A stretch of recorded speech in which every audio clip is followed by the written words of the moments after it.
लड़के ने अपनी गर्लफ्रेंड की जैकेट की जिप थोड़ा नीचे खींची और उसे हल्का सा बाहर की ओर खींचा। लड़की मुस्कुराई और तुरंत उसका इशारा समझ गई। वे तीनों स्कीइंग करने आए थे, लेकिन लड़का टिकट के पैसे बचाना चाहता था, इसलिए उसने अपनी गर्लफ्रेंड को मैनेजर को पटाने के लिए भेज दिया। लड़की पहले उसके पास गई और सिगरेट मांगी, फिर बोली कि वो अपनी 2 सहेलियों के साथ घूमने आई है, लेकिन उनके पास पैसे कम पड़ गए हैं, क्या वो थोड़ा मदद कर सकता है। मैनेजर ने जब सुना कि 3 लड़कियां हैं तो उसने सिर्फ 100 रुपए में 3 टिकट दे दिए।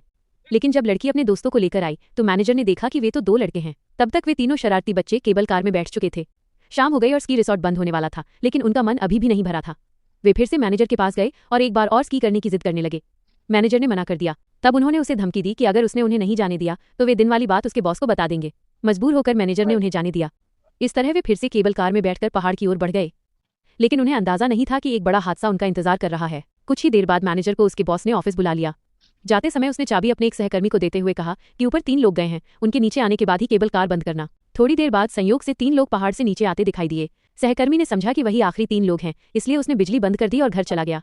उधर असली तीनों दोस्त अभी भी केबल कार में बैठे हंस बोल रहे थे। अचानक केबल कार रुक गई। पहले उन्हें लगा कि शायद कोई तकनीकी खराबी है, इसलिए उन्होंने ज्यादा ध्यान नहीं दिया। लेकिन कुछ मिनट बाद स्की रिसॉर्ट की सारी लाइटें एक एक करके बुझने लगीं। तब उन्हें एहसास हुआ कि रिसॉर्ट बंद हो चुका है और वे केबल कार में फंस चुके हैं। ये स्की रिसॉर्ट सिर्फ वीकेंड पर खुलता था और आज रविवार था, मतलब अब अगली बार केबल कार शुक्रवार को ही चलेगी। उन्हें 5 दिन तक किसी तरह जिंदा रहना था। इतना ही नहीं, तभी आसमान से भारी बर्फबारी शुरू हो गई। वे ऊंचाई पर बिना किसी सहारे के बैठे थे। ठंडी हवा उनके शरीर को चीर रही थी। वे एक दूसरे से चिपककर गर्मी पाने की कोशिश करने लगे। करीब 15 मिनट बाद अचानक पीछे से रोशनी दिखाई दी। असल में एक कर्मचारी बर्फ साफ करने वाली मशीन लेकर आया था। उन्हें लगा जैसे उन्हें जीवन दान मिल गया हो। वे पूरी ताकत से चिल्लाने लगे, लेकिन वे बहुत ऊंचाई पर थे, ऊपर से तेज हवा और मशीन की आवाज। ड्राइवर उनकी आवाज सुन ही नहीं पाया। तभी अचानक मशीन रुक गई। दरअसल उसके साथी का फोन आया था जो उसे वापस बुला रहा था। जब मशीन पीछे मुड़ने लगी तो तीनों ने नीचे सामान फेंकना शुरू कर दिया ताकि ड्राइवर का ध्यान उनकी ओर जाए, लेकिन ड्राइवर पीछे देखते हुए गाड़ी चला रहा था, इसलिए उसे कुछ दिखाई नहीं दिया।